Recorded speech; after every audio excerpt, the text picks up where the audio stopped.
Hello friends, ரொம்ப சாஃப்டாக டேஸ்ட்டாக பாரம்பரியமான முறையில் கருப்பட்டி பணியாரம் வாங்க எப்படி பண்ணுறதுன்னு பார்க்கலாம். 2 கப் பச்சரிசி 2 மணி நேரம் ஊற வச்சு எடுத்துக்கோங்க. தண்ணியெல்லாம் வடிச்சிட்டு காட்டன் கிளாத்தில் உலர வச்சு எடுத்துக்கோங்க. ரொம்ப ட்ரையாக இருக்கக்கூடாது. லேசாக ஒரு ஈரப்பதம் இருக்கும்போதே மிக்ஸி ஜாருக்கு மாற்றி பவுடர் பண்ணி எடுத்துக்கோங்க. மீடியம் சைஸ் ஜல்லடையில் ஜலிச்சு எடுத்துக்கலாம். இந்த மாதிரி ஈரப்பதத்தோடு இருக்கணும். 2 கப் பச்சரிசிக்கு 1லேருந்து 2 கப் கருப்பட்டி, அரை கப் தண்ணி சேர்த்து பாகு காய்ச்சி எடுத்துக்கலாம். பாகு பதம் எதுவும் தேவையில்லை, கரைஞ்சி வந்தால் போதும். சூடாக இருக்கும்போதே மெட்டல் வடிகட்டியில் வடிகட்டி எடுத்துக்கோங்க. கொஞ்சம் கொஞ்சமாக கருப்பட்டி பாகு சேர்த்து கலந்து எடுத்துக்கலாம். இட்லி மாவு பதத்துக்கு கலந்து எடுத்துக்கோங்க. இட்லி மாவு பதத்துக்கு கலந்துடுறதுக்கு அப்புறமா மீதி வரக்கூடிய கருப்பட்டியை அப்படியே இருக்கட்டும், திரும்ப தேவைப்படும். இனி இந்த மாவு 6 மணி நேரத்துலேருந்து ஒரு நாள் ஃபுல்லாக புளிச்சு வரணும். ஃப்ரிட்ஜில் வைக்கணும்னு அவசியம் இல்லை, வெளியே ரூம் டெம்பரேச்சர்லேயே இருக்கட்டும்.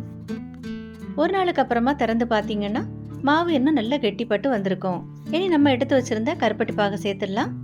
இட்லி மாவு பதத்தோட இலக்கமாக தோசை மாவோட கொஞ்சம் கெட்டியாக இருக்கணும். பாகு தேவைக்கு சேர்த்துக்கோங்க.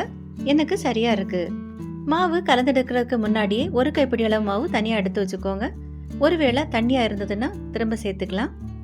எண்ணெய் நல்லா சூடானதுக்கு அப்புறமா ரொம்ப குறைவான தீயில வச்சு பொரிச்சு எடுத்துக்கலாம். தானாகவே மேலெலும்பி வரும். கருப்பட்டி பணியாரம் ஒவ்வொன்றா தான் சுட்டெடுக்க முடியும். மேலெலும்பி வந்ததுக்கு அப்புறமா சைடில் இந்த மாதிரி எண்ணெயை கொஞ்சம் கொஞ்சமாக கோரி விட்டுக்கோங்க. மேல் பகுதியிலையும் வெந்ததுக்கு அப்புறமா மறைச்சு விட்டுக்கலாம். குறைவான தீயில வெந்து வரும்போது தான் உள்ளாடி வரைக்கும் நல்லா வெந்து வரும்.